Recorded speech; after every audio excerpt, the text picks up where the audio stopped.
Chapter 2. Dangerous Surprises. The girls sped off in the direction the man had fled. At the end of the row of cars, they paused to look left and right. "There he is!" Nancy exclaimed. The man was hastening toward the terminal. He looked back, then broke into a run. Nancy and George sprinted ahead and saw him dash into the building. The girls followed, dodging people in baggage carts, but the fugitive had disappeared among the crowd. "Where is he?" Bess panted as she caught up to them. "Gone," George said tersely. "No use looking for him in here." But Nancy had not given up. Their dash into the terminal had excited curious stares from passers-by and a newsstand attendant. "Did you ever see that man before?" she asked the clerk behind the news counter. "The one we were chasing?" "No," he said. "What happened? Did he steal something? Should I call the police?" "No, thank you," said Nancy. "But I'd like to find out who he is." She questioned some other people nearby, but none of them had ever seen the man before. Nancy returned to the cousins. "I'm afraid that's that." As they left the building, Nancy realized that she was still holding the note and tucked it into her knitting bag. "One thing we learned," she said as they crossed the parking lot again. "Whoever the man is, he's connected with the mystery at the ranch." "But why should he want to keep us away from there?" Bess asked. "Perhaps for the same reason someone wants to drive your aunt and uncle off the property," Nancy replied. When they reached the ranch wagon, Nancy volunteered to drive. George agreed and acted as her guide through the streets of Phoenix. As they left the outskirts, the road stretched before them like an endless white ribbon, with brown desert on either side as far as the eye could see. Here and there were dark clumps of sage and saltgrass. Beyond, on the horizon, lay the hazy blue shapes of mountains. "That's where we're headed, partner," George said with a grin. 150 miles of the hottest, thirstiest ride you ever took." For a while, cars passed the girls from both directions, then grew fewer and fewer. Bess, who had been unusually silent, spoke up. "What I can't figure out is why anybody would want to take Shadow Ranch from Uncle Ed. It's in very poor condition." George agreed. "It almost seems as if Dirk Valentine's curse has worked." She told Nancy that shortly after the outlaw's death, Sheriff Humber's fortunes had begun to fail. He had been forced to sell the ranch, section by section. One large part was now state property, on which old Indian cliff dwellings still stood. Finally, Humber had lost the property altogether. The next owner had tried to build it up, but suffered bad luck too. Others had followed, and with each the ranch had fallen into a worse state of disrepair. Ed Raleigh had been obliged to sink a lot of money in the place, trying to get it into running condition. Nancy had listened thoughtfully. "The property must have some hidden value," she said, "if somebody wants it so badly now." For a while the girls rode without speaking. The wind had risen, and the rush of it past the open windows, combined with the roar of the motor, made conversation difficult. Suddenly Bess gave a sharp exclamation. "Nancy, we completely forgot to tell you about Alice." George slapped her forehead. "Good night! What brains we are!" "Alice who?" asked Nancy. "Our cousin, Alice Rager. She's 14, replied Bess. "She's staying at Shadow Ranch, too." "That is, she hopes she's staying," George amended. "If we go home, she'll have to leave, too." "I feel sorry for her," Bess said. "She has a special reason for being here, and she's hoping you can help her, Nancy." "Me?" Nancy exclaimed. "How?" "We've told her about you," Bess confessed, "and what a good detective you are." Nancy laughed. "Now, Bess, you know you don't have to butter me up. Just tell me, what is Alice's mystery?" Bess smiled. "I knew you'd try to help." George explained. "Alice's father is missing. He's been gone almost 6 months." She said that Ross Rager had been president of a bank in a suburb of Chicago, where he had lived with his family. Someone reported having seen him enter the bank on the night it was robbed. Mr. Rager had not been seen since. Some of the newspapers implied that he was in league with the gang, Bess said. But naturally, none of his family or friends believes that. From the way the burglar alarm was tampered with, George said, the police were able to identify the gang easily. A few days later, one of them was spotted in Phoenix, but eluded capture. Because of that, Alice thinks the gang is hiding out in this area and holding her father captive. Or, if he was released, he's wandering around here, a victim of amnesia. Nancy was instantly sympathetic. That's not much to go on, but I'll do my best. During the past 5 minutes, the wind had been increasing, and Nancy was using considerable strength to keep the wheel steady. Suddenly, a brown, swirling cloud of sand arose ahead of them. "Sandstorm!" she cried.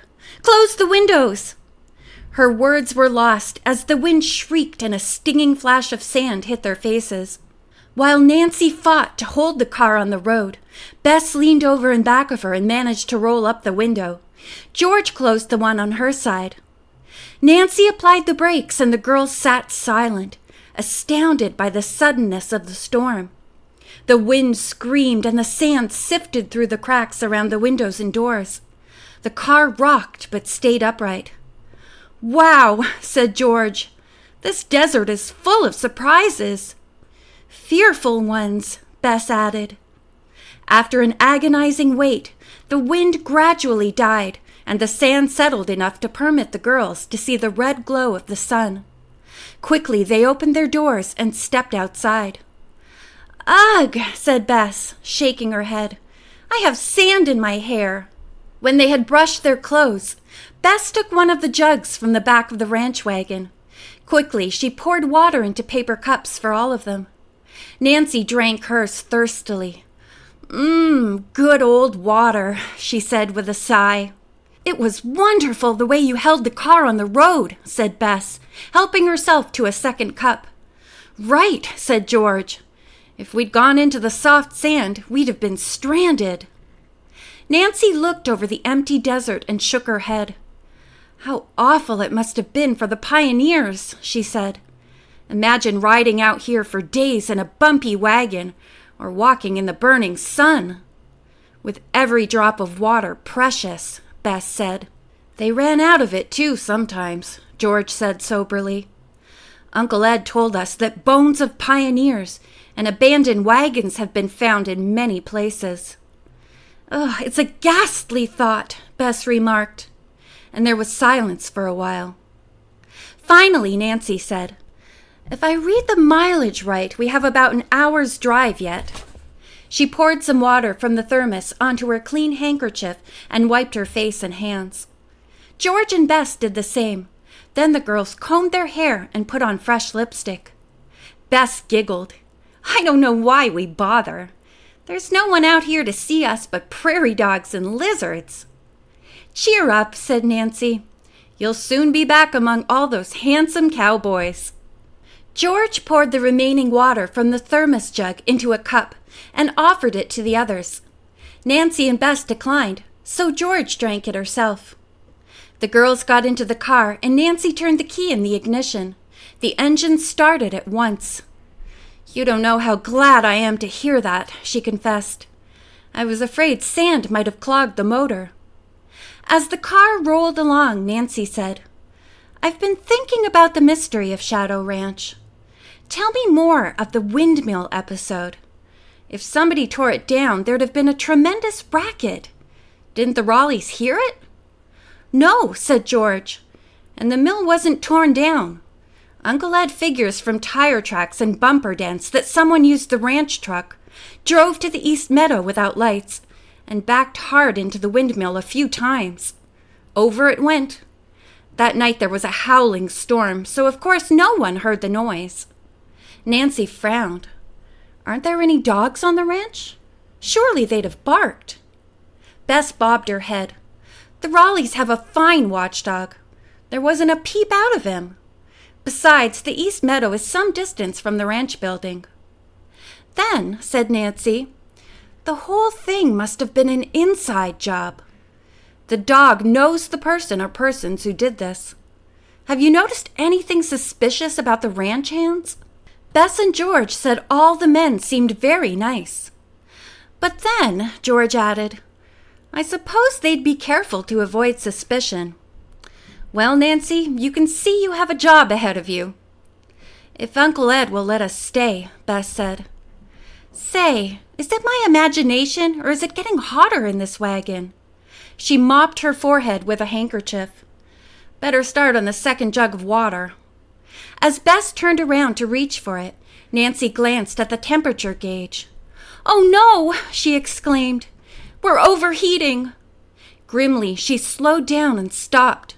The girls climbed out. Bess leaned into the car and released the lock of the hood. Nancy and George, using handkerchiefs on the hot metal, tried to lift it.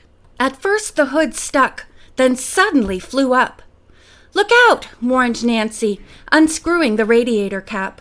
She jumped back, pulling George with her as steam and boiling water spouted from the radiator. "Are you all right?" Bess cried anxiously as she hurried toward them. "I am. How about you, George?" "I'm okay," said George, brushing the moisture from her face and short cropped hair. "Just what I didn't need. A hot bath." "Good thing we didn't drink that other jug of water," said Nancy. "We'll need it for the radiator."